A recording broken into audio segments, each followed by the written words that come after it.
Fortunately, we had a good turnout for the class today, so I think we got plenty to go over. So let's do it.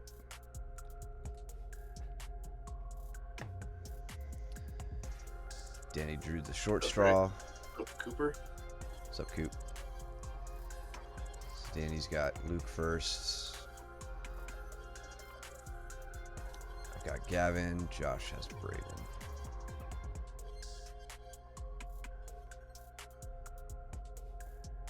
So I'm gonna put everybody. Maybe I'll say it later. I'll wait till more people are in the chat.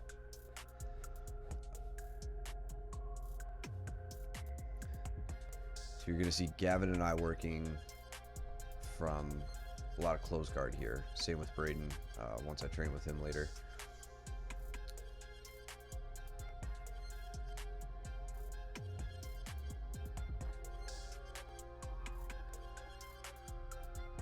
Danny disrupting grips a lot.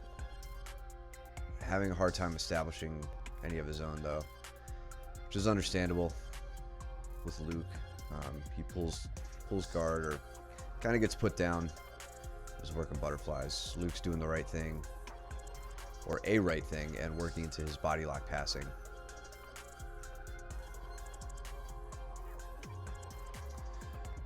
Got a week. All right, it'll go by quickly. Are you feeling better yet?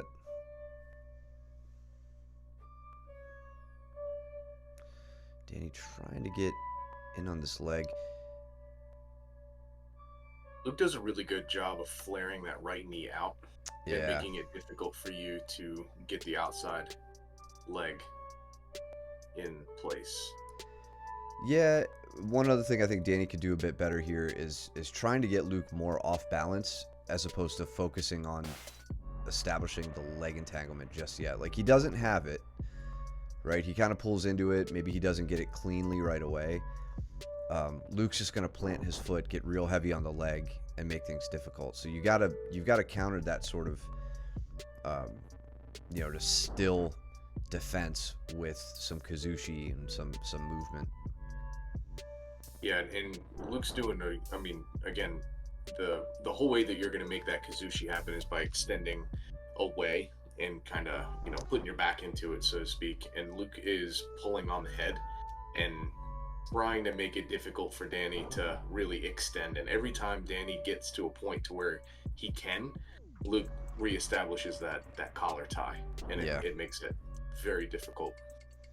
Yes, I think something Danny could try to do from here, since he's got an Achilles grip, which he I think it's a little loose, and he like lets go of it there. I would establish that and then work to X guard. It's going to be difficult at first, but with that Achilles grip, Luke's not going to step out like that, and he's probably going to press forward. His hips are going to come up, and you're going to be able to keep the hips elevated, maybe enter into cross ashi, maybe do an X guard sweep.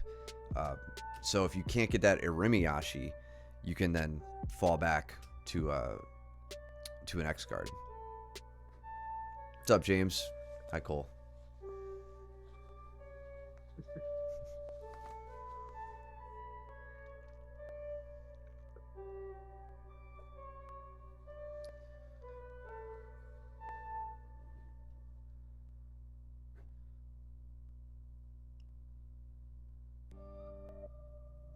Big thing Gavin and I were talking about is getting when you're being swept from close guard, you're going to be swept most likely into mount, and it's immediately working your escape as soon as you get there. Like, not letting the guy settle into a heavy mount and start to like bug your arms or bug your head.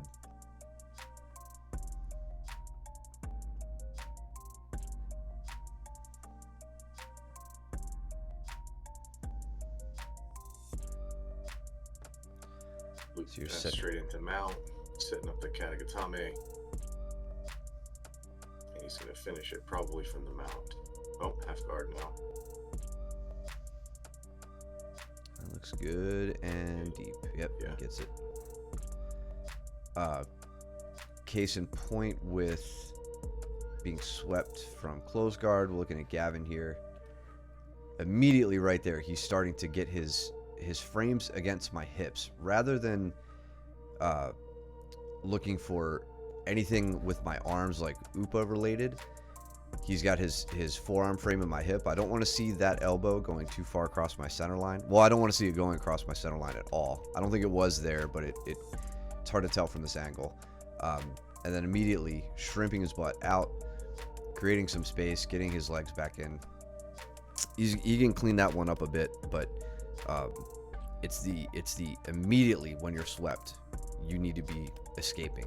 You need to be setting up your escapes. Just dandy, Cole. How are you? I'm wonderful, man. I'm so happy you could join us tonight, even though you're not on the footage. Oh, Danny, trying to get this turn for the Darce. Into the Darce, yeah. This looks uncomfortable. That looks really uncomfortable. Is he gonna get this? This Looks like his tight. hand's slipping a bit, but oh man, I thought we were gonna see Danny get it. Where did I miss the dive on It was it? off the shot. Yeah, he didn't. He tried to do like an arm drag to a single leg, Yeah, and then Danny was right on it. man. Yeah, I'm surprised Danny didn't get that. That looked about as good as it could be. I think maybe I feel like you could kind of see his hand slipping a bit here. Yeah. But shit, I've been there with Danny. It sucks. It's all good, man. You don't need to yell. And it's fine. I don't want you overtraining. Plus, I feel like I kind of worked you yesterday, so it's probably a good thing that footage got corrupted, because that could have been pretty embarrassing.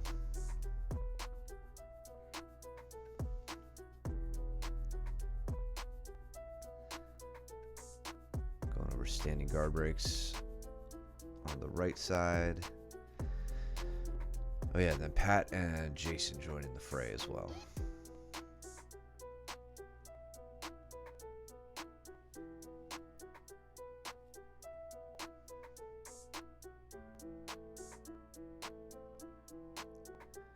Cooper's just so full of like pent up smack talk from not being able to train.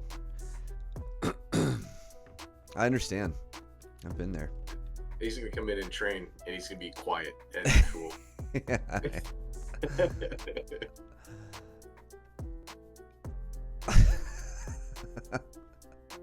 I feel like you thought about that one, Cole. Like you thought that up, and we're like, I'm gonna keep that in my pocket until it's appropriate. It's good. I like it. Yeah, Pat, we lost yesterday's footage, so I was hoping for a good turnout today, and I feel like you guys delivered, especially for a Sunday. I believe you. I believe you.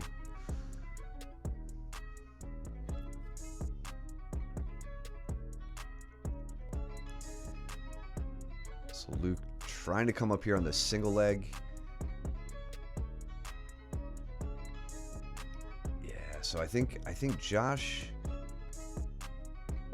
kind of like, I don't know. So as soon as this knee touches the mat, Luke can decide what he wants to do, which is to come up on the single. I think he had two options here, either continuing to come up for the single, or I think we've also seen him, pendulum this way and pull it into a deep half, on the one leg, like a true deep half, just on the single leg. I feel like maybe he was trying to decide what to do here. Either that or he was a little stuck with his leg configuration. But as soon as that knee came into reach, I think that made up his mind for him. He was happy to come up and get to close guard.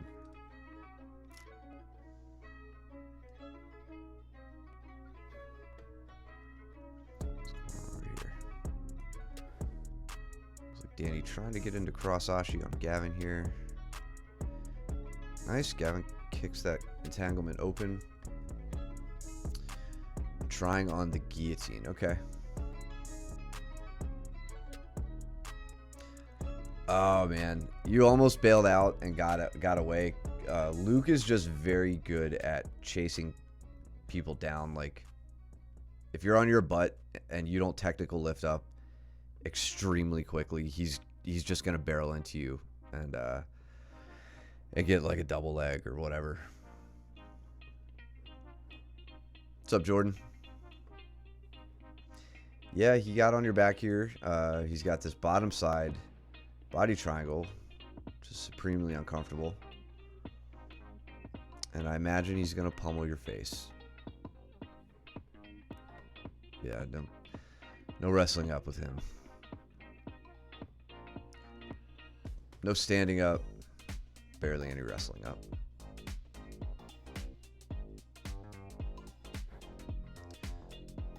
What happened there? Did he...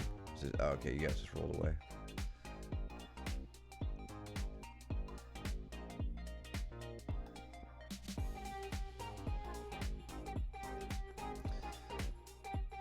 Alright, so... This is good. Gavin working the standing guard break. And you'll see Danny do this variation of it, which I think he started doing because of how much we go over this move and we teach it, and we teach that knee pinch when you fall to your butt. Danny right now, instead of using his hamstrings to push back on the hips, he pulls his feet all the way out and then uses his feet to kick you away. It's more, it takes away the opportunity to pinch your legs together and work some of those leg entrances and passes you can do from when you get sat down to your butt. But it also exposes his own ankles, so if you're ready for it, you could kind of catch V-grips on the bottom of his ankles and pretty easily deflect his legs to one side or the other, or take them over the head and stack him up. So it's not like a it's not the answer to like the standing guard break. It has its own vulnerability there too. Gavin does a good job immediately controlling the ankles here and trying to get back to a more athletic position. So yeah, now that more people are in the chat, I want you guys putting Braden and Gavin into close guard and making them work their standing guard breaks and work on getting out of it.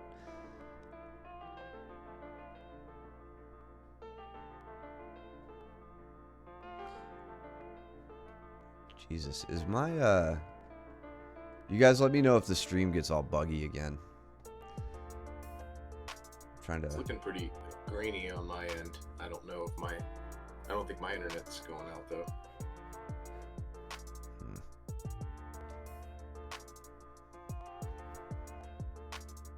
Looks good now. Alright. It is what? It is bad or it is good. Be Pacific. Cool. Just getting a lot of dropped frames and stuff.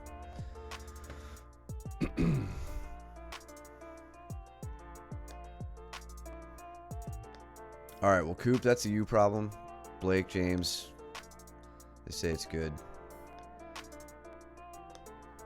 Yeah, what do you got? Do you have fiber? I do. I hate you.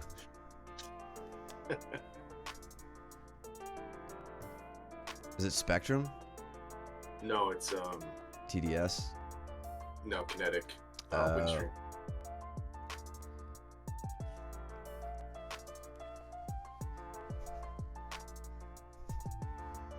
I'm not gonna answer that, Cole. Need to train live with each other. Yeah. I'm not opposed to that. You know, that's if I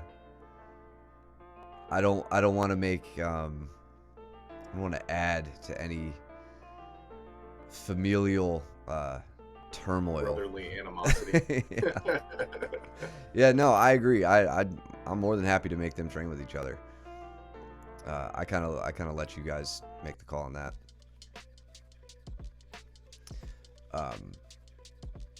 And then I was honestly a little surprised with Braden here. So he gets to a good spot. He's broken out of my guard. Let's go back a skosh. So here he stands up. He senses that he has good posture, that he can get good posture. He senses my legs are open. And then now he gets this hook on my leg, and he kind of waits here for a little too long for my liking before he goes over. I think I told him like pass around the back, pass around the back. Mm-hmm. I want that to be automatic with that scoop grip. Which I think I go over here with him a little bit after the round.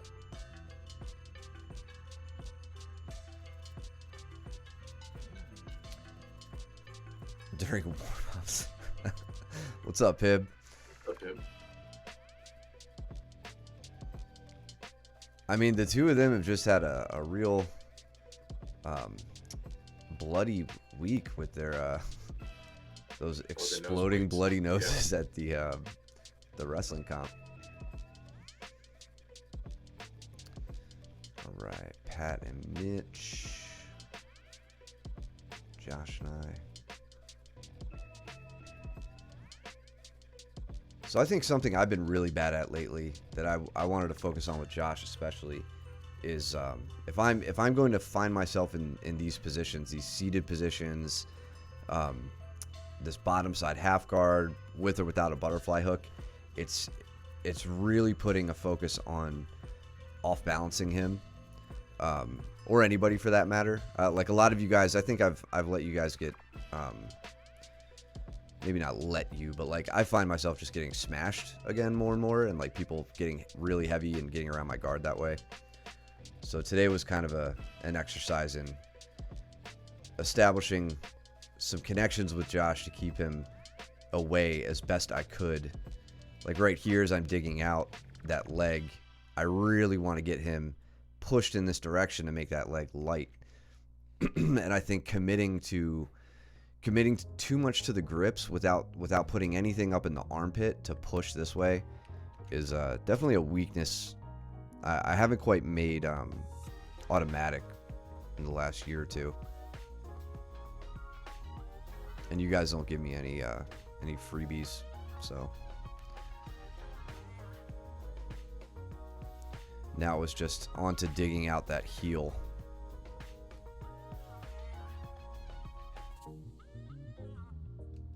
Which I get right here. Josh, this wasn't a terrible idea. Like I was a little concerned about it as far as like you slipping the heel out. But once I felt that I had it and I brought my head and my shoulder down to the mat, I don't think you're going to be able to wedge your foot free from there. You're kind of in a late stage. Like this is like really late stage. I had my heels behind your back. I was really on the finish here. Without trying to crank too hard. I think that second foot interference should happen a little bit earlier. I don't know. You have any thoughts on that? Yeah, I think the only thing that I have good luck with is pulling myself in, pointing my toes and trying to slip the heel here. Like that's really, I could see that he uses right foot in to try and cause a disruption. But you see how you're coming out the back, like on Jameson right here. This is good. Like this is not bad because he doesn't have the heel exposed just yet, right? He hasn't caught the heel into the pocket, right? So that's where I wanted to see you standing up, but that's more of I would consider that to be like a mid to early escape. You can see that there's actually a lot of back exposure since Jameson's in outside ashi or straight ashi, depending on who you're talking to, whatever. He's got both his legs on one side of your body, right? He's not in a rimi to where he has a knee up the middle.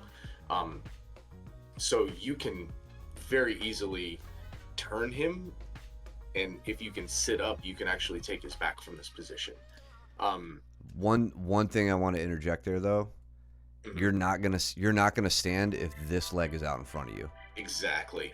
You got to pull that. Really choose. Yeah. Yeah. Go ahead. No, you. No, I was gonna say like you have to choose what type of thing that you're gonna try and do, right? Like if you're gonna counter leg lock, stay here in the pocket all day. Keep your heel hidden, and throw a reaping leg over and start going for an inside heel hook on Jameson's left leg. But you got to be damn sure he's not going to catch your heel like here. If somebody catches your heel, putting your foot behind the other one isn't going to do anything for you. The only way that you're going to get out if somebody catches your heel is either to roll with it, right, and do the running man escape and try and get your knee out of his knee line, and then the other option is to slip your heel. You have a brace on, slipping your heel is probably not going to be an option, so the running man escape is going to be the only thing I can see as a viable option from there.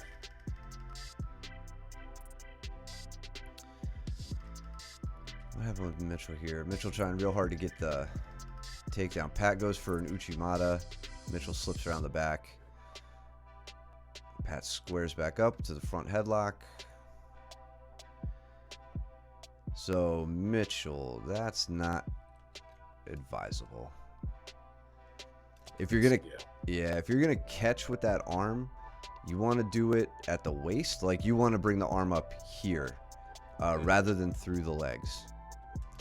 This is gonna give Pat opportunities to set up like a rear crucifix.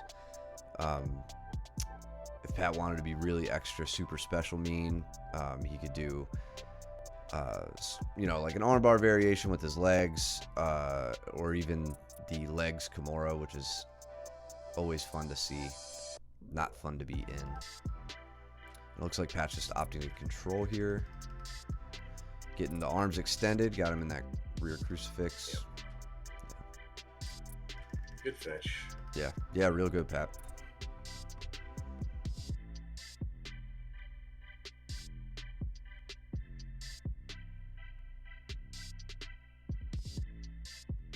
Going in on a leg again. His knee line's pretty clear though. Yeah. What was the... What did I do there? Oh, yeah. Kind of like, it's not how I remembered it. I mean, he just stood up, but I mean, it would essentially been very similar to like going in from half guard, which is, you entered just on the opposite side. Yeah.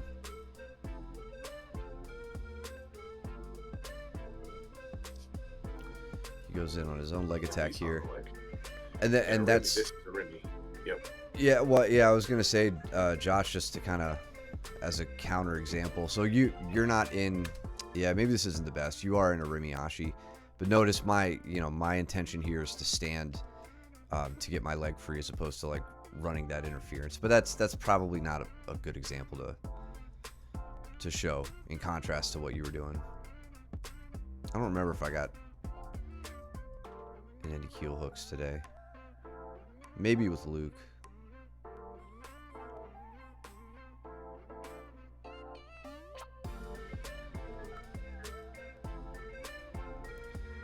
Control the ankles, stack them up.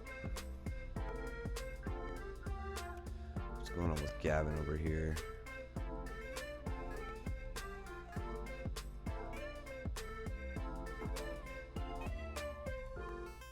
All right, good. So yeah, that's another thing too, and I don't know if I made this clear enough with Gavin and Braden today. But when an opponent pulls guard, or sits to guard rather, you don't just need to rush up the center. And like we see Gavin do that really well here.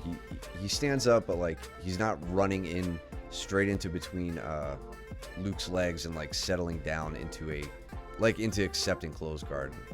Maybe he's kind of doing it as I say it actually. Yeah. Well, he's got the knee up the middle. Okay. But opting to play a looser passing game can be one answer to that problem. How did I get on Josh's back? Oh, just okay from stacking them up. Gotcha.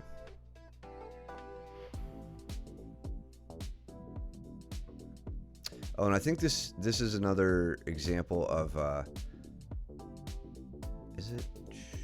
Did I do that later?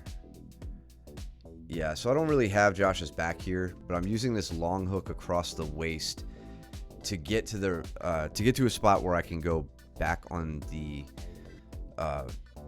side on the step of like establishing the back. So my long hook across you'll see me heist my hips up, drive my back leg up the back to that chair sit back take position. So you'll see just that right leg shooting up nice and high. And then with that long hook in place, I feel, okay, now I can actually establish proper control over the back. So lesson there, just taking my time to prioritize the control before worrying about any sort of strangle I'm going to do or armbar or whatever.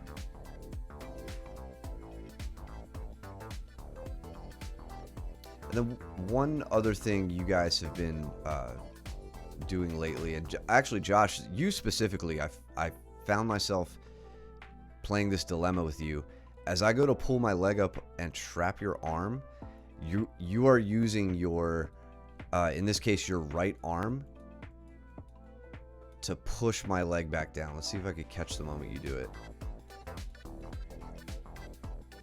Right there. Okay, so it's a quick little bat of my ankle down the body, but when you do that, you very briefly leave your neck open with no real defense against that attack. So I'm not saying don't do that, because you are using your bottom arm, and I'd rather you use your bottom arm than your top arm. Just understand what you're giving up there and the risk you're taking. So like, you better have your chin better be down. You better not be being lazy when you're doing that. To your credit, like, you survived the round. I didn't get to take advantage of it, but there was a round I think we did this last week where you kept doing that, and every time I was just like, oh, every time he touches my ankle, I just need to attack the neck, attack it. So just keep that in mind if you're playing that defense.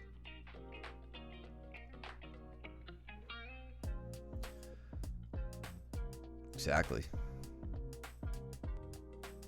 Pray to whatever God you believe in. Don't get under your chin.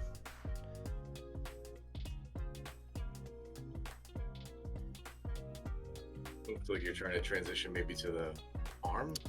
Yeah, it's like a rear triangle. Yeah.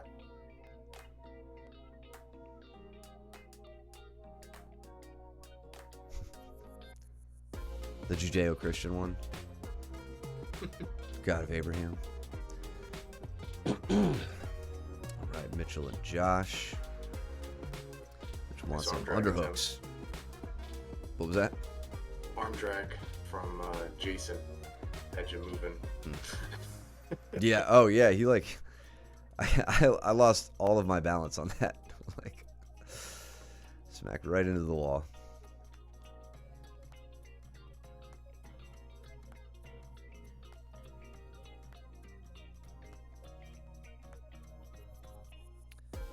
With the overhook. Oh, Mitchell, this makes my knees hurt. So, let's see. What can we do about this, Mitchell? So, you got a good overhook here. You're on an angle, which I like. This is kind of, you're not like in a great spot. Josh isn't in a great spot. Like, Josh can Uchimata you right now. You can whizzer him pretty heavily, which is what I would be doing. I'd also be, I think you're a little loose with your head here. I want you driving your head into your opponent's head, like through them. You really have to use your head as another limb. To get him off balance and to keep him from squaring back up with you here. So once he does that, he just establishes that other underhook. Now he's got a body fold. Takes you over the knee. Yeah, he's bendy, but eventually that goes away. And it was just his birthday, so he's 1 year closer to not being bendy. Let's watch Jason throw me. He just like whips me around. I was so worried about I was like, he's going to suplex me here. And then he just goes, I'm going to do it anyway. Yeah.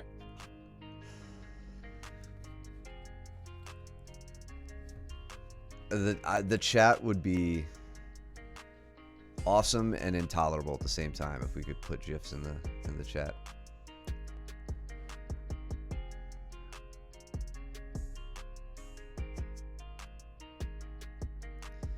Luke is really playing heavy on the head here with Pat. Trying to get him off balance.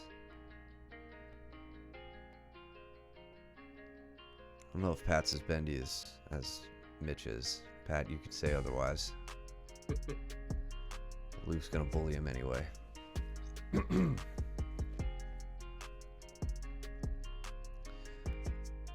Mitchell gets caught here with both arms. Incorrect. Incorrect. It is Jiff. It's that soft G. It's that peanut butter.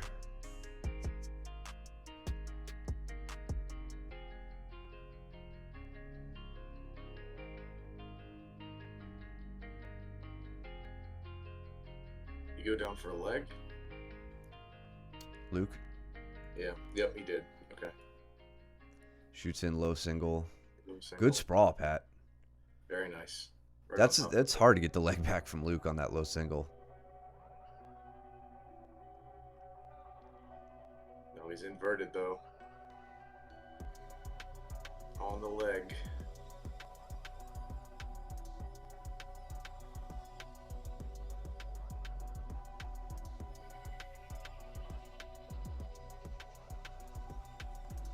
Ooh, into cross ashi. Inside. He's gonna go for the knee bar though. He's got the knee line, or he's past Yeah. Luke's knee line though. So Luke was trying to recover that with the grips he was taking on the foot, but he couldn't pull the knee back in. Now, Darce, possibly. He's looking for it. Back. Quick move around the back.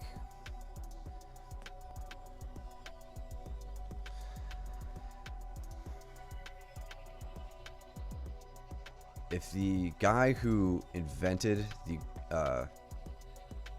what is it? I forgot what GIF stands for, but he pronounces it GIF, or pronounced it. He's since passed, R.I.P. GIF maker, GIF inventor. If he pronounces it GIF, then the rest of the world needs to. Cooper.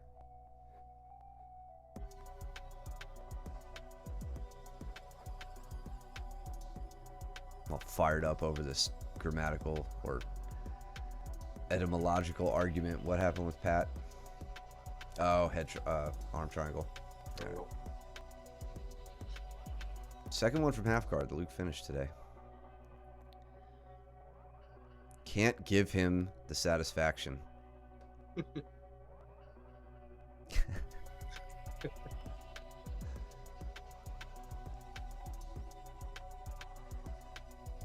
Jason hits a really well-timed escape here. I tried so hard to keep this arm.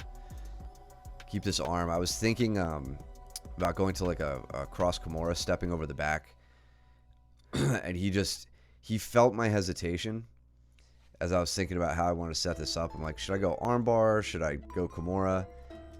He gets me off balance, pulls his elbow right to the mat, completely like, I mean, you know, looking at it now, I think I'm really screwing up here and giving him a great opportunity to work.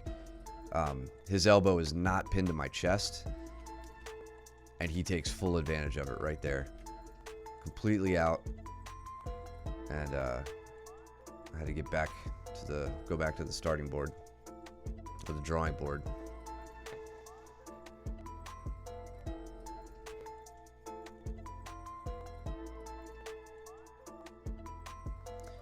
Pat in top half guard. Pat, good to see you working top half guard. Not bottom half.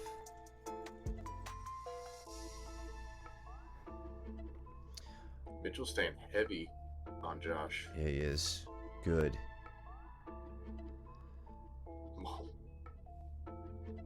Nice escape. Who needs to kip?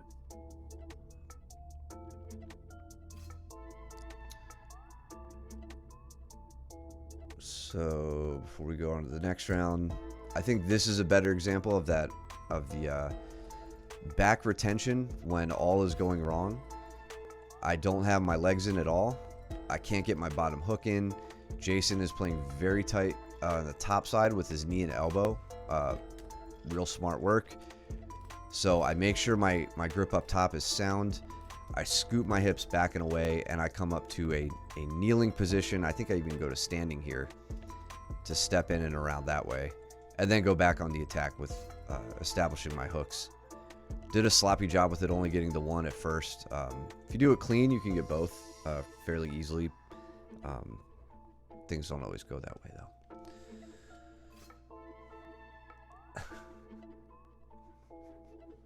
Yeah, we only make friends in the chat, guys. All right, let's keep it clean. Keep the gloves up. Danny and I have a great scrap here. This was a fun round.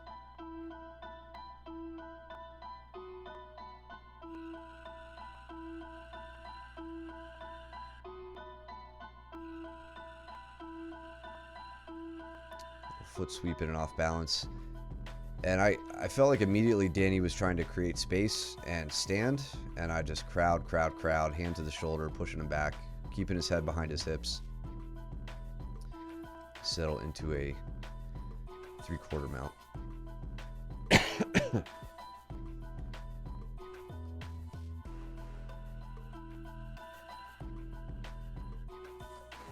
Cookout and Corvettes, man. That's all Josh wants to talk about.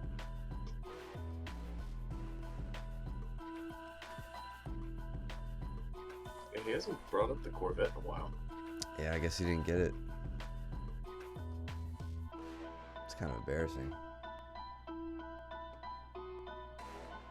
Oof. In on the single, but then Jason with the front headlock. Quick.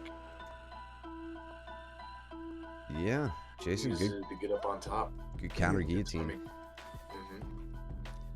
I mean, you know, this isn't wrong, Josh. Try to shoot your head. Try to shoot your single head on the inside, though. This isn't, you know, you don't have to worry about it in wrestling, of course, but like, this can work. I feel like you do good here on the finish. Jason just gets the grip he needs to kind of negate your effort here.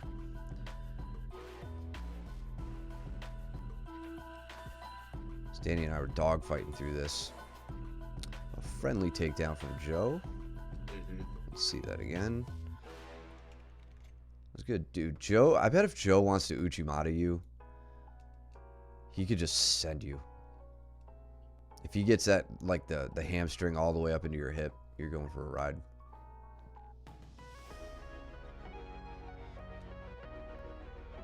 Oh, and then Lou comes over and starts coaching Danny like a butthole. Like, stop coaching your purple belt against me. That makes him. Were you trying the? Go ahead. No. I'm just talking shit. Josh, were you trying to fireman's carry? Yeah, that's what it was. That's right. Okay, that's you mentioned that earlier. So let's see. Okay, yeah. So what I emphasized was that bicep tie, but a counter. I want the grip on like him grabbing your tricep. This isn't gonna. It's not that this won't work. You know what happens here?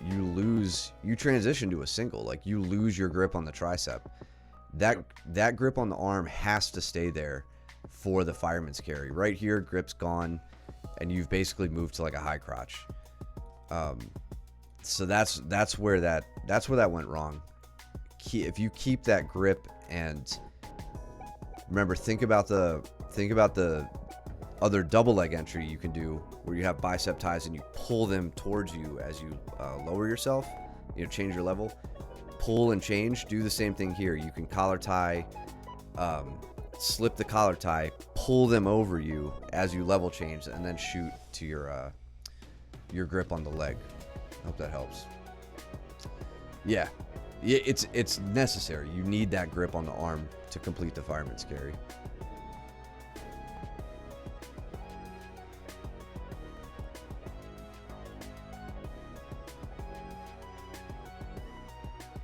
Good technical lift from Danny. And then right here, I set up my overtie. Danny's putting all of his weight forward. This is the perfect time for me to pull him down. Big snap down with the overtie. And then that guard pass was really just a matter of I was in a bad spot. Like, he was loading me up. I think if I was taking off balance a bit more, I was probably going over. But it was just a quick, like, horse kick back, hip switch into side control.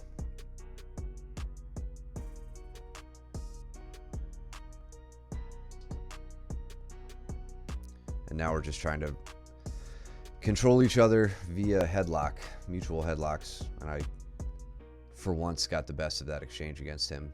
I feel like he normally capitalizes on that.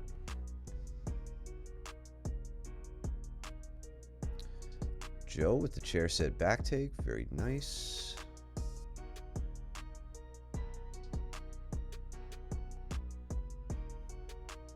He's got to be careful with the crossed ankles. He can't get too comfortable with that yet. Oh, sure, yeah. Yeah, and that is kind of in the danger zone. There we go, switch into a body triangle. Yeah, that's much better. He's working to get to... Mitch is doing good here, using that primary defensive arm, that top arm, to get the strangle out of the way. I don't know if Joe was there on Saturday when I was going over some of the finer points of, like, leg trapping and you know, the whole straitjacket system. Now Mitchell's just about out. Just about. And Joe retains. Danny tried to whip me down to the mat there, and I was able to slip out.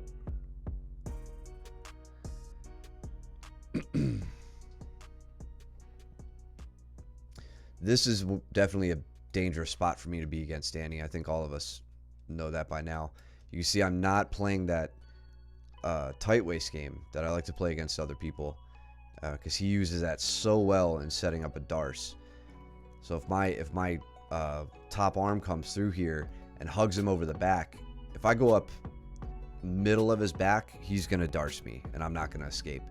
If I go down to the waist, he's probably gonna Darce me, and I'm not gonna have a chance to come up and take a double leg. If I go down around the leg, I'm a lot safer. If I go up over his shoulder, I'm a lot safer. I tend to go down towards the leg when it comes to people who like to Darce. That way I can bump them forward and just take my head lower down their body, out of the danger zone of like a Darce or a guillotine. Here he doesn't, or he kind of disengages once I get my arm to a safer spot.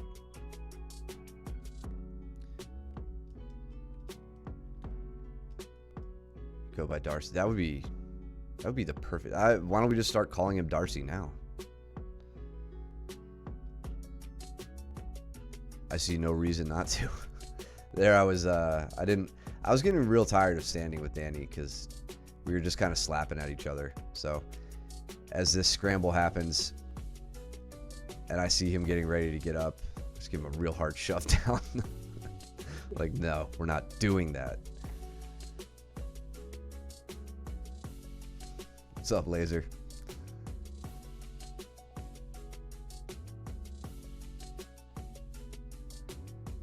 So now Danny on leg attack.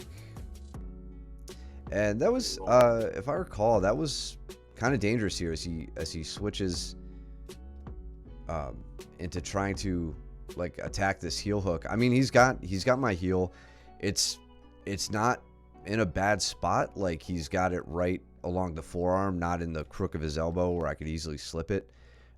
My knee is still captured here, so I am very much on the defense with these rolls. Once I get my leg free, I was safe to go on the counter attack. He taps quite early on that one.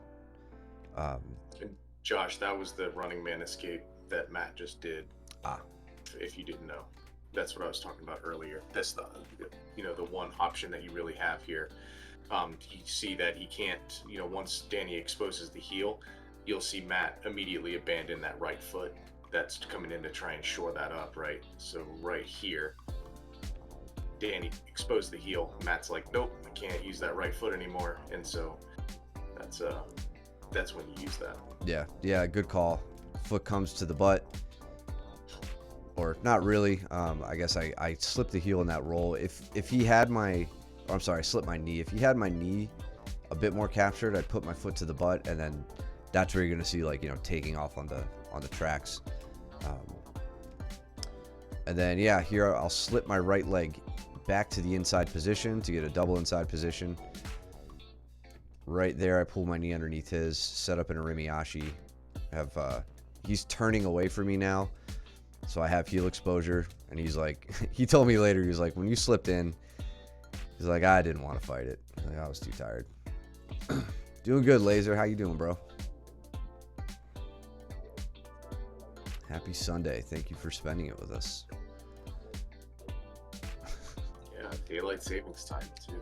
I'm gonna throw my back out one of these days doing this stuff. So like here I was kind of I was halfway between like the Urigeshi and just like escaping, like hitting a duck under. So Danny doesn't get the full guillotine grip, which is what I would need for the Urigeshi.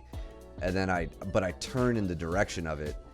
I just ran like in the middle of it. I'm like, why am I contorting myself this much as I go through?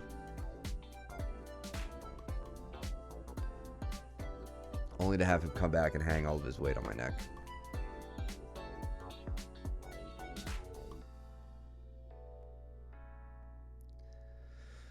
So he pulls me down, and that's where we end it. Mitchell and Joe. Dang, Mitchell is bendy. How's the leg, Laser? Yeah. How's that healing up? Recovering?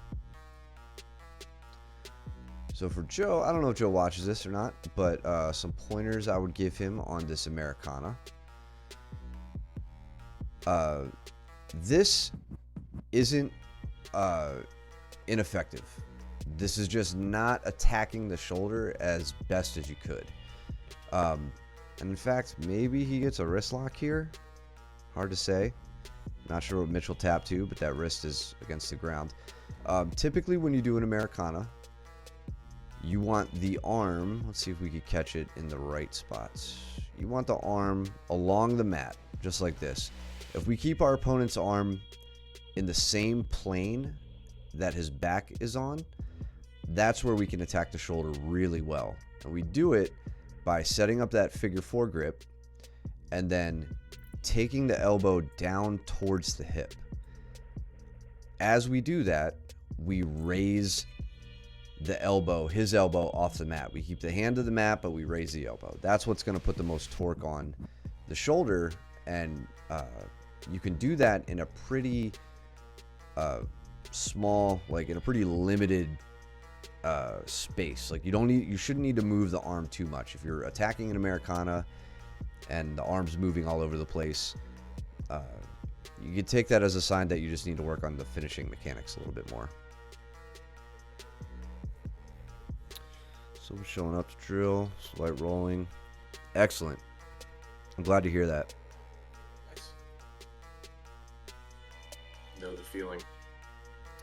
Yeah, it bums me out when we get guys, injured. We can't train with them as much, but then like they just kind of disappear until their injuries healed, or mostly healed. It's like, you guys could have been here the whole time, just studying, watching, asking questions, training as best you can. Luke, just being such a dick here. And James, how's your knee? I saw you sitting 517. yesterday.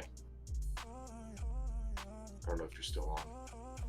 Got 30 seconds. Luke taps me, basically from standing. Gets on my back very easily. Hits a rear naked choke.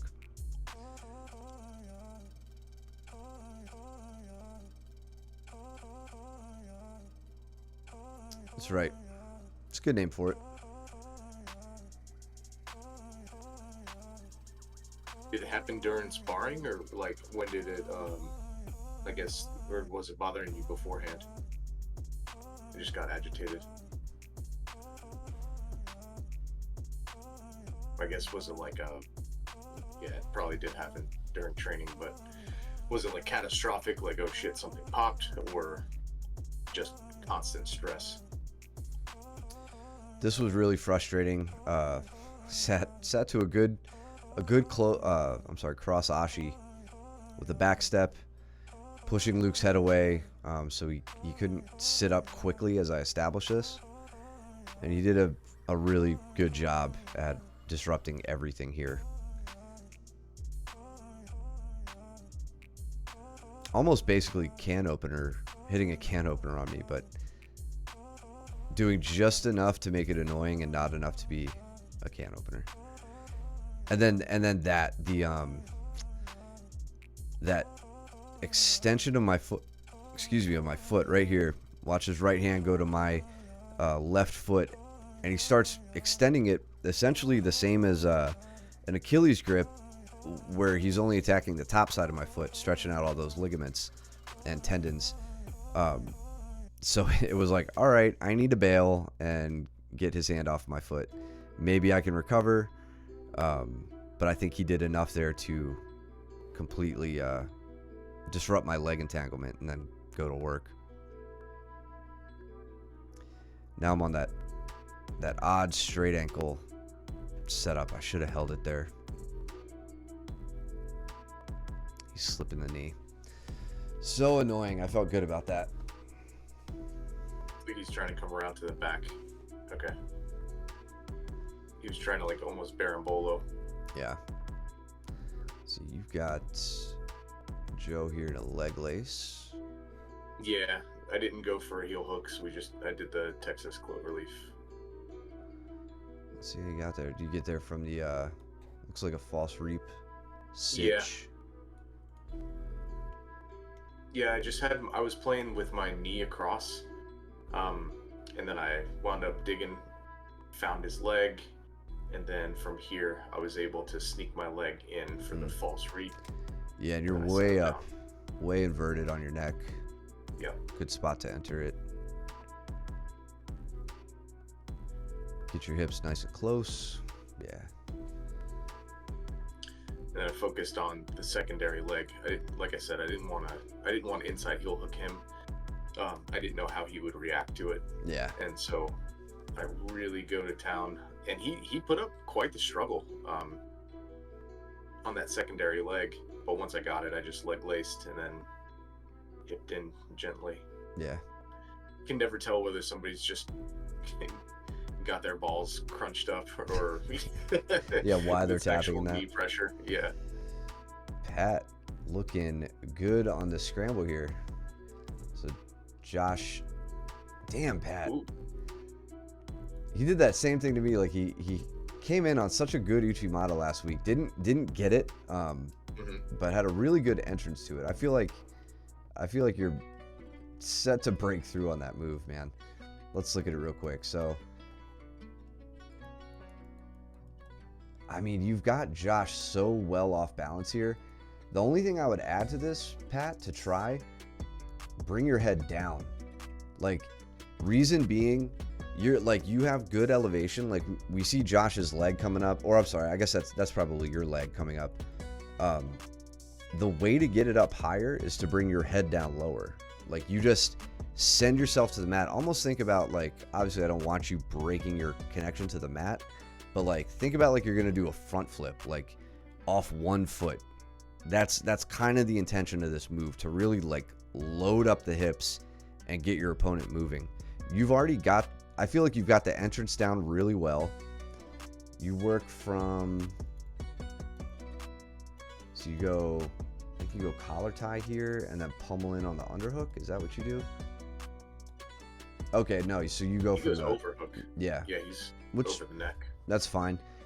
The other thing, when you bring your own head down, you'll bring Josh's head down even further. Like you just take him to the mat even more. I feel like you're leaving a little bit of power on the table by leaving your head up high. And then one other thing, the only other thing I'd add is after you do this, like if you don't fully take the head down, bring that lifting foot back down and trip outside Josh's leg here. Like you can tie that together. You can tie the Uchimata together with It's a Kochi Gari, I believe. And it's just that little inside trip and then take him over. The guy who used to be in the chat, Pinball, the judo guy, he gave that one tip about getting your, like, so your Aim for the far leg. lifting leg. Yeah, your lifting leg, you want to shoot your hip over to the far leg, the one that's planted. So like when you heist this up, you want to be driving your hips over to Josh's right hip. So your right hip needs to go to his right hip. And that like basically gives even more power behind the throw, and it keeps that leg planted, and it's harder for Josh to like hop out of it. Yeah, I forgot about that. That's a great point. So after that, Josh kind of low on this double, almost, or around the waist. Looks like he maybe take a shot or turtle up. I'm not sure. But Pat sprawls out in time. He can get to work. He's trying to work front headlock.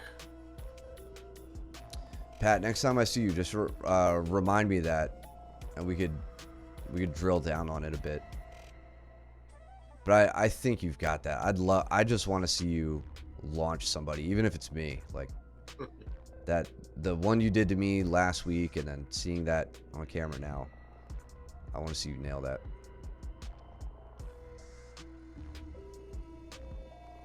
Oh, all right. Chat can resume. Cooper's back.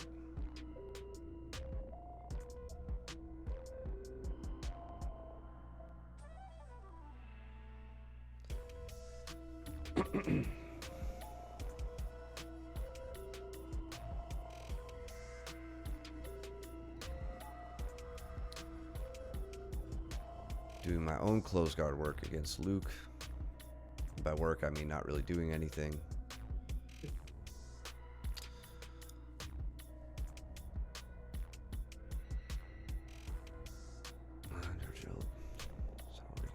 Yeah. Yeah, I definitely want you to practice it then.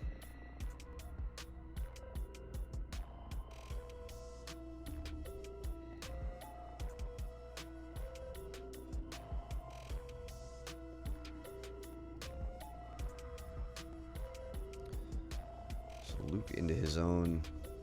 Yep, that was good cross-ashi.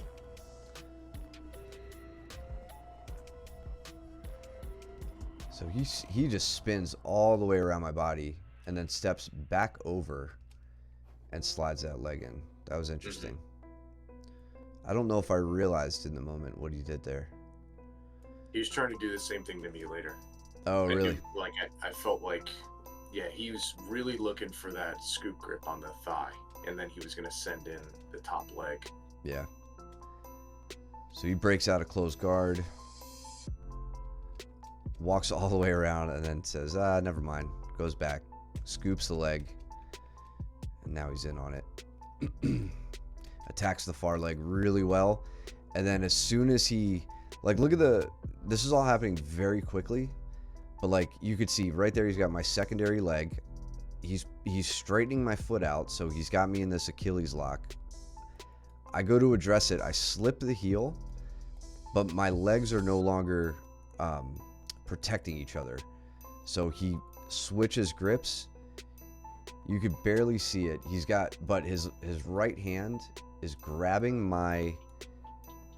the calf of my secondary leg, the one that would be defending, to keep it from going back and interfering with his lock. Then he sets up his heel hook here. You can see that grip he still has. And right there, I was done. He immediately had it.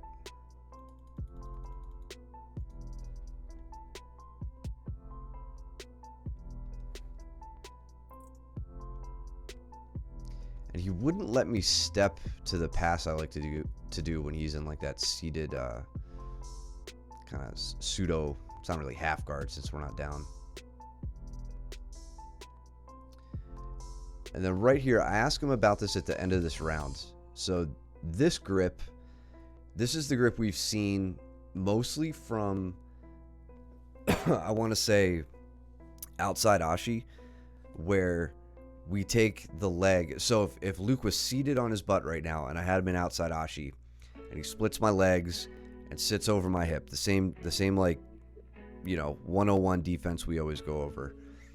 An alternative, or something I can do when that happens, is pulling my bottom leg back into this like reverse butterfly hook position. And then my other leg digs like way behind the back. And I think we've seen a number of straight ankles come from this position in like pro matches. So one thing that was new to me was doing it against a kneeling opponent. And Luke sets up this like he gets his own grip like here that was kind of throwing me for a loop. And I was like, I wonder if I have anything there if he like sits back on an Achilles, like if I can still attack that. And this was the result of it. He sits back on the Achilles, and I felt safe enough. I'd like to try this with you, but I felt safe enough to continue as he tried to crank on the Achilles to go to a belly down Achilles, splay the legs, get the extension, and get the tap. That was all just an experiment there after the bell, but that was I feel like that'd be a good contingency plan to have. Like, know that we can work that position if our opponent kneels. Yeah, I like that, because that happens quite a lot now. Yeah. So we got you and Jason. Jason's so tough to hand fight with to establish any sort of grips, because he won't accept any grip, which is good for him. He won't accept any grips, so I have to use like grips that kind of feel safe for him, which is going to be mostly like elbow, right? I can get elbow grips because he doesn't feel like those are too bad.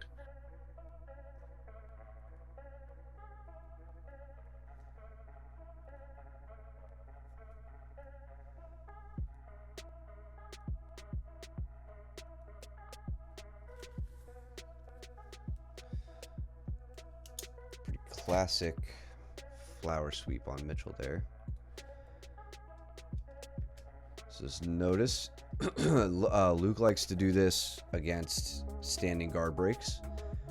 So as Mitchell goes to stand, and I'm so happy that he's working this, he pulls Mitchell with the knees, gets him off balance, and controls one arm. Whatever arm he controls, he's going to take his opponent in that direction.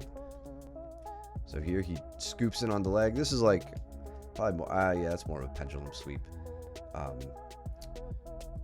The difference being the use of this leg, or one of the differences being that you can see he kind of loads it up. He's right here as Mitchell pulls down. It's in a loaded position to where Luke can just swing it down and impart some momentum onto Mitchell, and Mitchell doesn't have a base in that direction.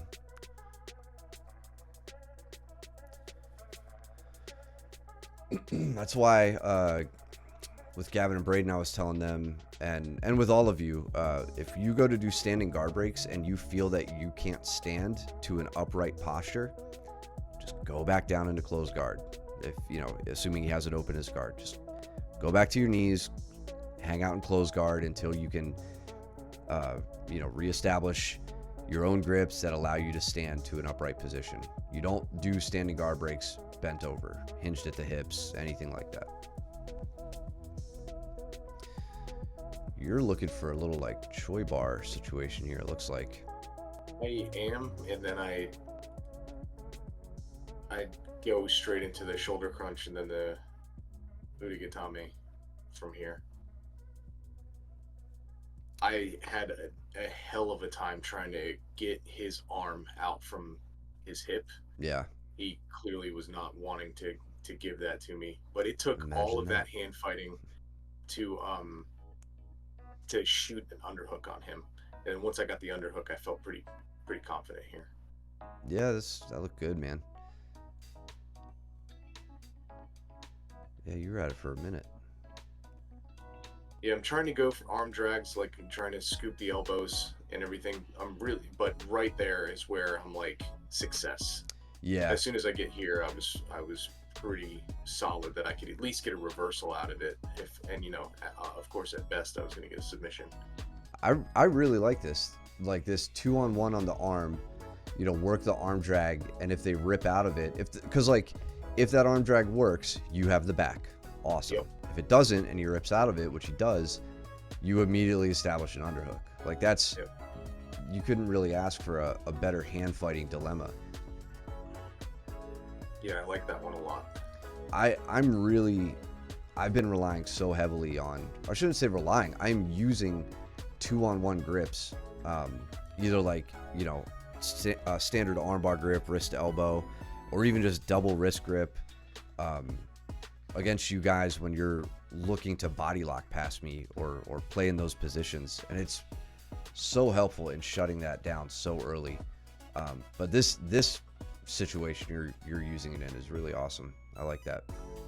And then you really work to get to the not even the clamp guard, just like your hips out to get to the straight arm.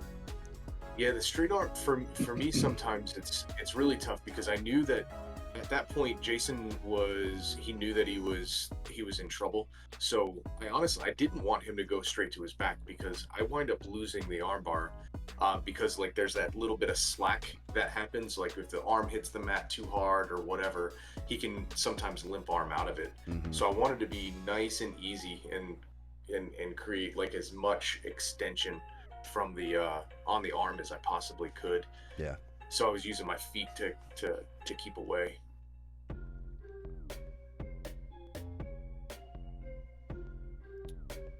Joe around the back. That was nice.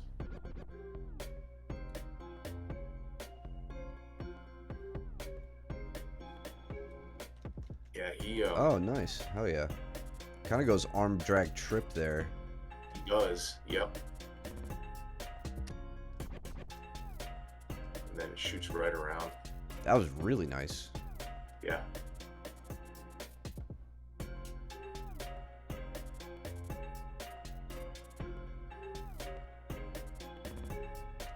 Yeah. Yes. Let's see it again. Whip it. Blow. One more time. Me and Jason were like, do we need to move? Douche. Embarrassing. I told Josh that was a nice break fall. Yeah, it was.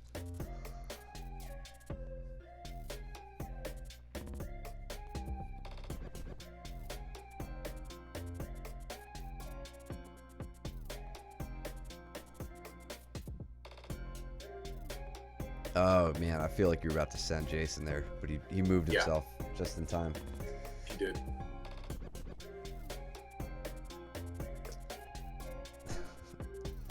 Luke just breaking Mitchell's legs left and right. Mitchell's getting really comfortable. I like that. Yeah. Yeah, it looks like he's a little too. He doesn't have enough connection with the ground to get his hips moving there.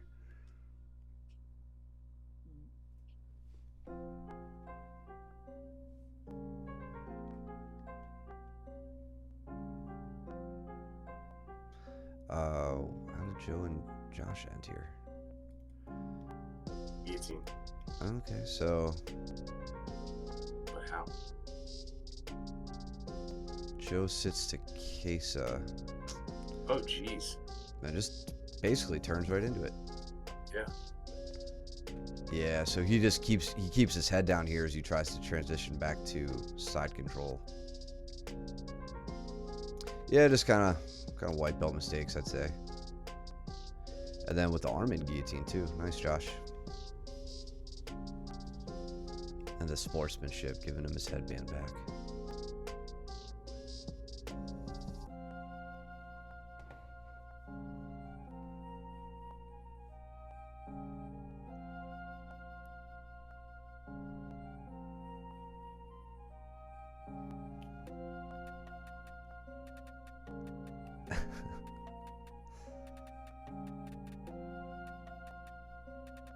Yeah, dude, he really embarrassed you on that one. You're a blue belt, bro. How you gonna let that happen? Jason did the exact same throw to me earlier, so.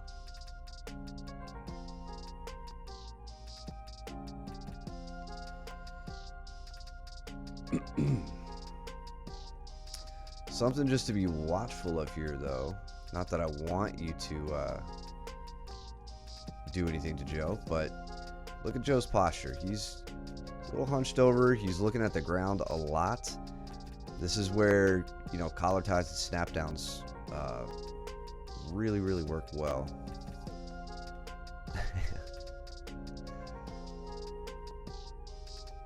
Just keep that in mind.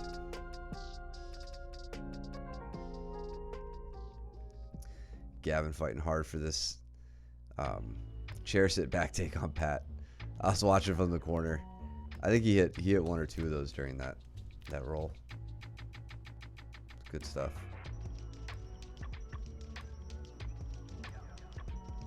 Oh yeah, I didn't get to see you and Luke roll. I got a headache like in the middle of the day, in the middle of the hour, and like sat out for most of the second half. Think water or? No, I have no idea. It was like right behind my left eye. Like it was strange. It wasn't like a standard headache. Fighting underhooks with him. Just keeping his arms super close. Do you mean super close to his body, like keeping his elbows tight, kind of T-Rex arms, you know, not extending too much? If that's the case, that's an open neck, right? That's where you can hang some weight on his head and really work snap downs. When he goes to address the snap down, or I'm sorry, address the collar tie with, you know, extending his arms away, you know, like gripping onto you, moving his arms away, well then you've got an extended arm.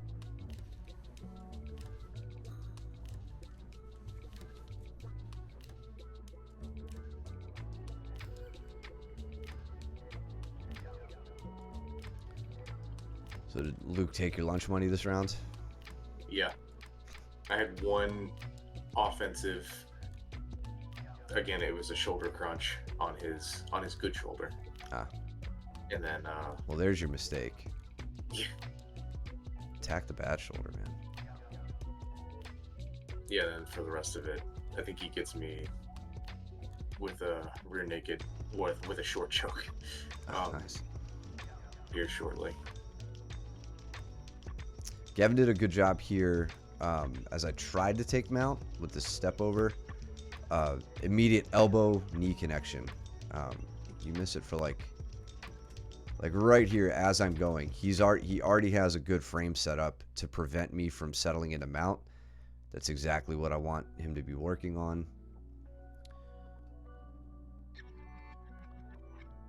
Looking to bug my legs, completely like just attacking my balance this whole time, which is really good. Here, I almost settle into mount again. He doesn't let it happen. Good job circling out, and now I'm in some trouble.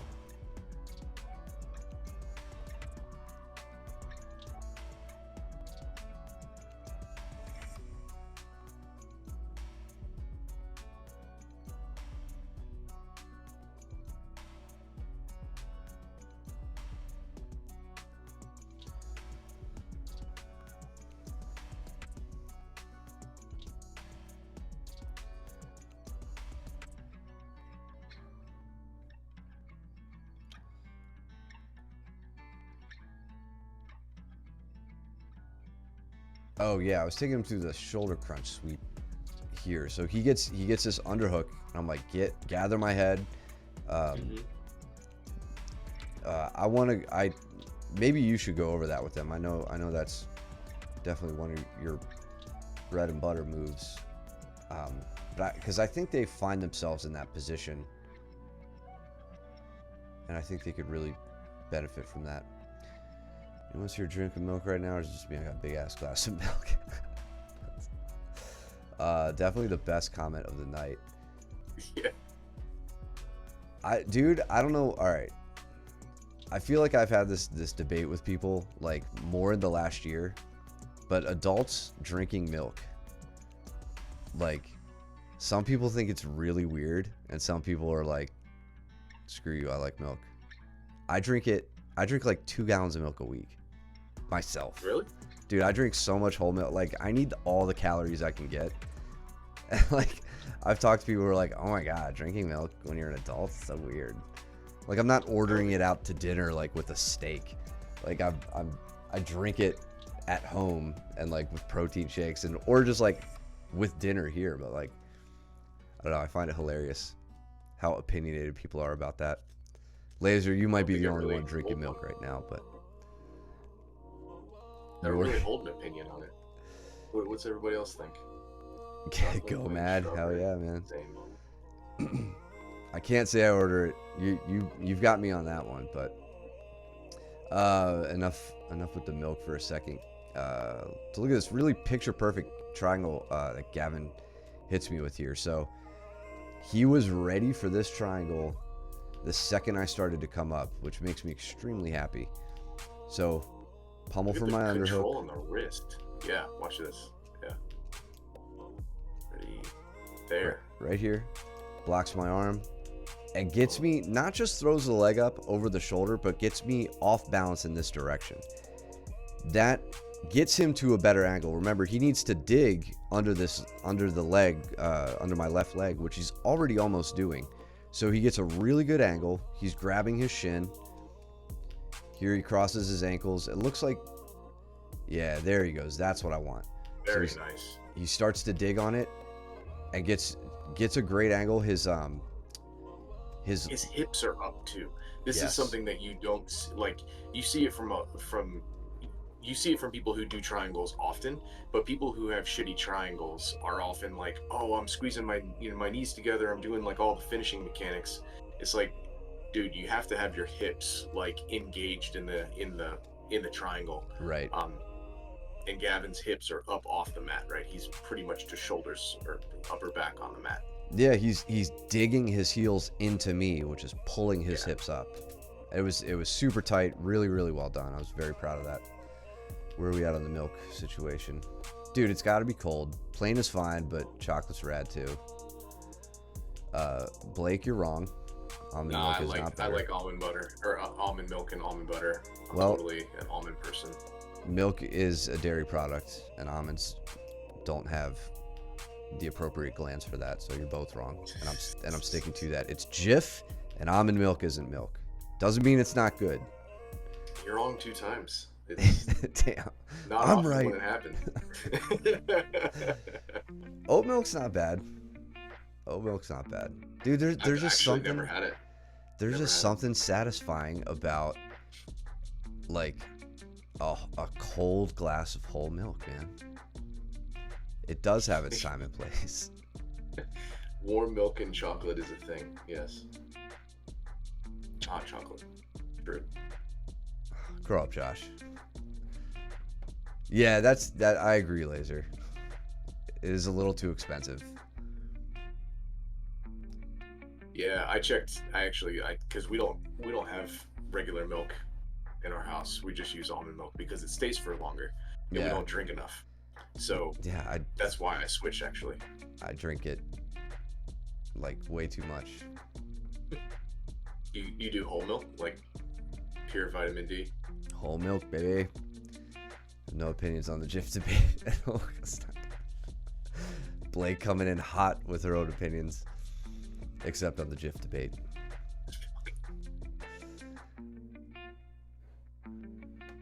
Give me the lactose.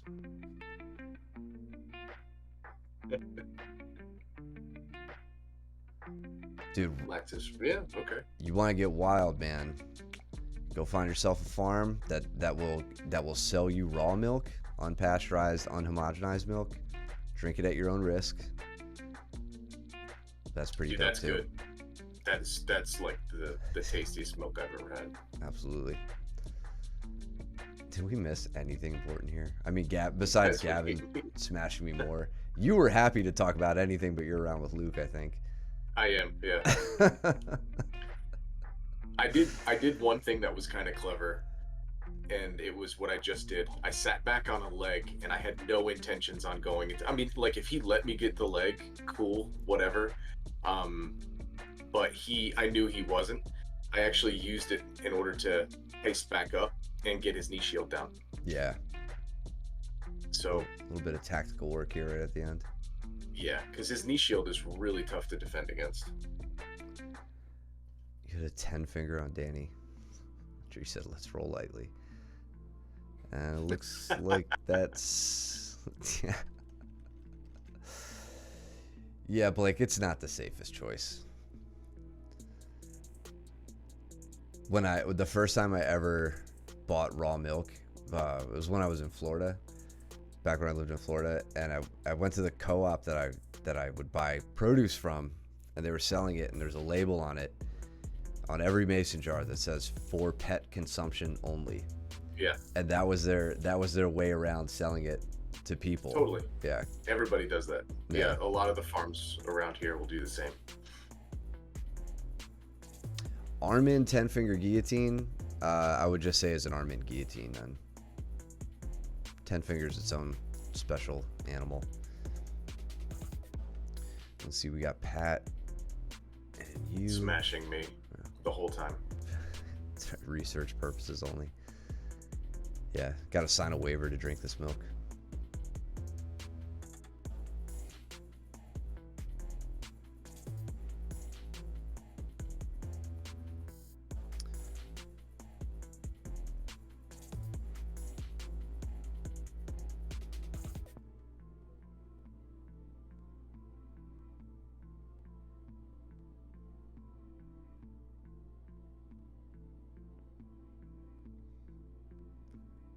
Pat's past your guard. Yeah, he passed my guard a while back.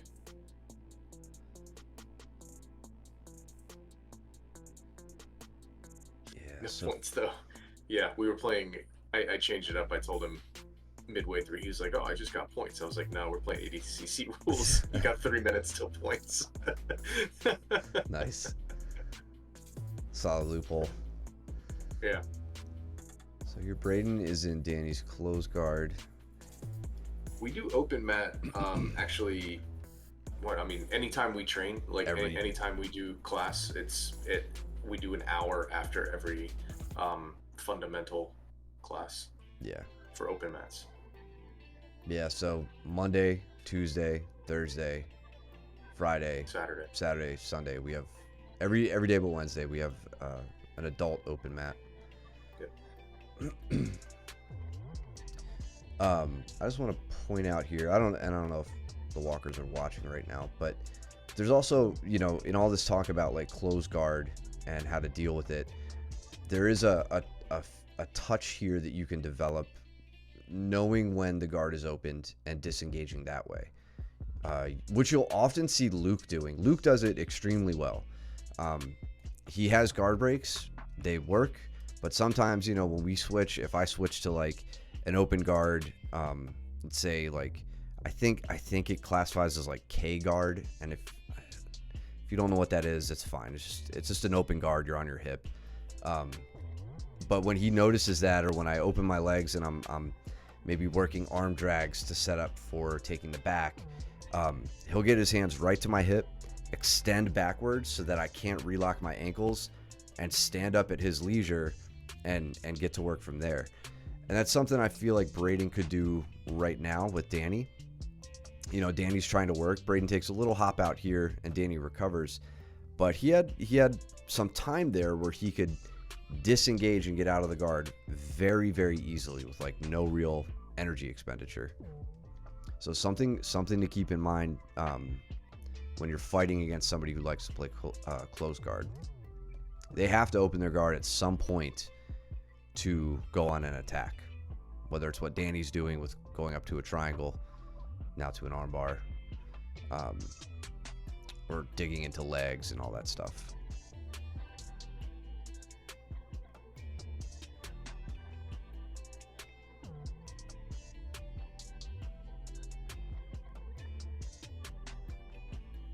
Hindsight being 2020, I should have used this Pat to just iced up and try and get on top. but I could not. I was stifled. I did not know if I could finish that or not. And then by the time I figured out that I couldn't finish it, it was too late. Hmm.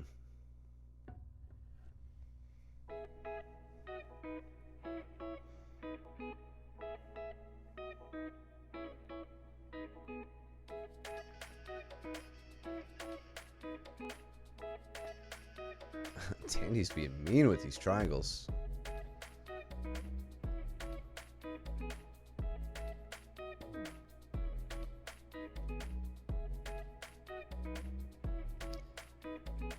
Josh trying to break Mitchell's leg.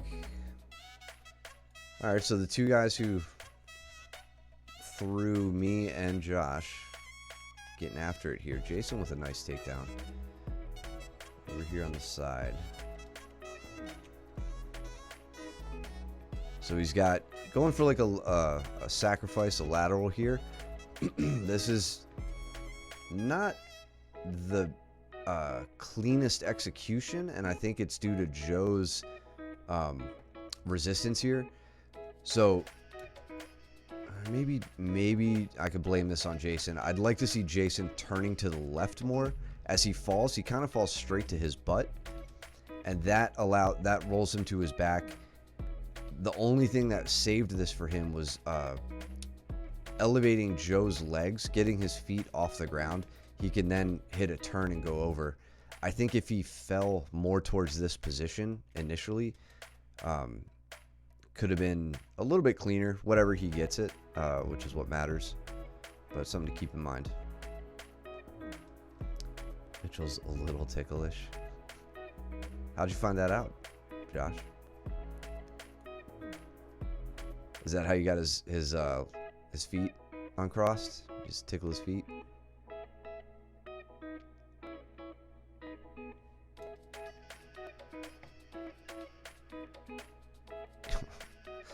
Danny putting Braden right to his back. Braden coming up on the triangle.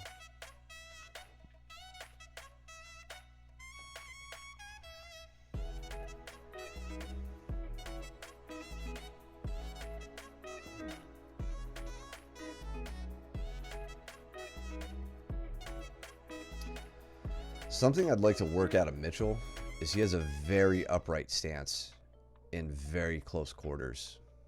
Mm-hmm. Like he leaves his legs and his hips wide open for attack. I want him taking more of a wrestler's, just more of a grappling stance instead of like an upright, like almost Greco-Roman sort of approach. All right, last round. Of course, you guys pick opposite ends of the mat to roll on.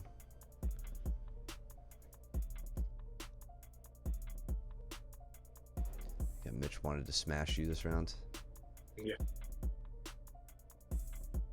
Yeah, he's definitely turning it up.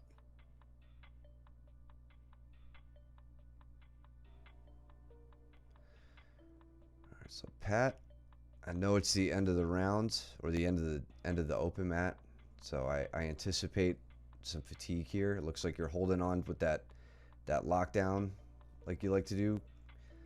I'm not even going to yell at you for it because I'd be tired too with Josh smashing me. That was a good switch though. As he got the one leg free, you immediately switched to the other side.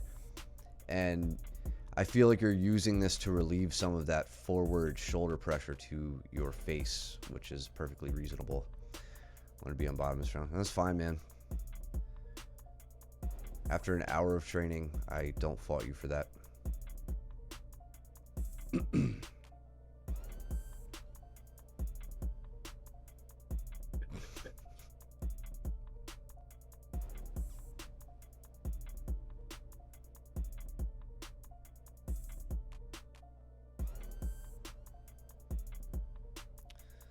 Josh trying to take advantage of this though. Get to the back. You're doing the same.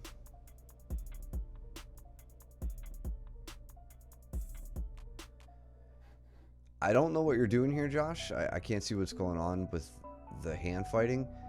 This could be a good spot to attack if you're running out of ideas or you're not sure what to do here. This is a good spot to attack, arm wraps or gift wraps rather. sinking in Katagatame's. You know, you can isolate that top arm and the head somewhat easily from there. Now you're onto a different strategy as you look to take the back. But if you find yourself stalled out there and your opponent's playing tight, those are a couple ideas for things you can attack.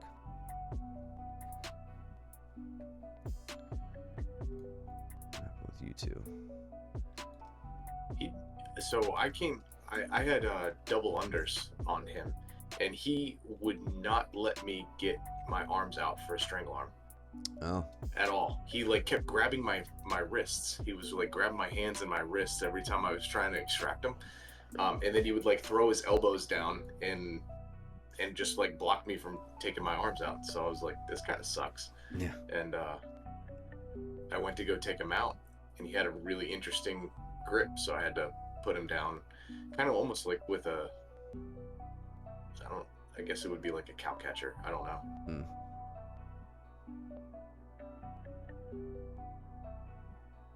I kept trying to set up the triangles on him, and he knew exactly what I was trying to do. This is the second one, and then this one, my foot got stuck underneath his body, so I couldn't get my foot out. Yeah. I would just bail on everything and make sure my leg gets safe.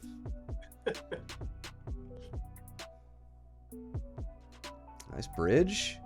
Good movement after the bridge. Yeah, you've got that top arm under control. Mm-hmm. I was going to say, I'd like to see him pull at that single, but you're stopping him. Josh with the Katagatame. Let's see the setup.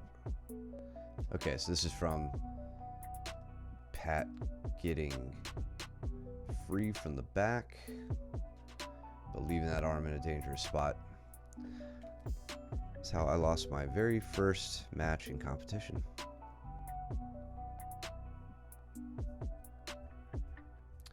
Okay, I'll get these set right. You and me both, brother. I have a tough time with him. It's because our arms are so jacked.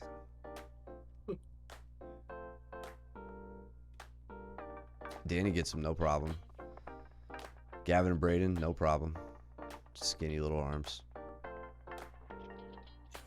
Cool.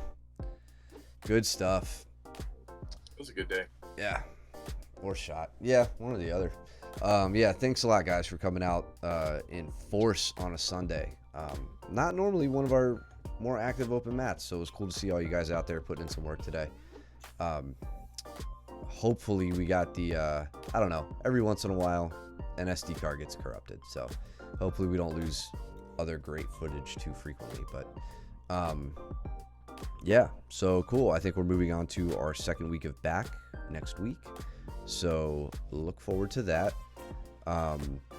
Anything we talked about here, as always, please bring it up to us at class. If you guys have any questions or want a reminder about what to work on, anything like that, you know, we're here to help. What else? Thank you to some of our newer followers. We got Pretty MF. I think they followed us yesterday. All the best footage. Yeah. You were a rock star. We just lost all the footage, man. I feel like you make up that excuse whenever Danny does something cool on you. Danny doesn't roll with me unless I call him out, so he didn't roll with me yesterday. I don't think. I am definitely gonna have some milk before bed, Laser. Thank you for getting the chat going about that. We value your opinion, Laser. Thank you, Brandon. Appreciate you, brother. Thanks for watching, man. Everybody else, thank you so much for watching. Follow us here if you like what you're seeing. Subscribe here. Blake, of course, yeah. Write them down. Don't forget them. Bring them to class. We'll be happy to answer them. Thanks for tuning in. Subscribe if you like what you're seeing. Subscribe over at YouTube, where we'll post this for you to watch and review. And yeah, I think we're coasting in the rest of the year with no competitions on the schedule. So yeah, you could follow. Absolutely. Absolutely, yeah, absolutely. And yeah, we need more trolls. Everybody's too nice in the chat, so yeah, please follow and make fun of us more. But yeah, so I think we're gonna get through the rest of the year with no comps as far as I remember. But if one does pop up, and you want to do it, let us know, as always. I think I'm done rambling. You got anything, man? Good. All right. Well, yeah. Thanks again, guys. Go trim your nails, do your laundry, don't be stinky. We'll see you back on the mats. Take it easy. Later.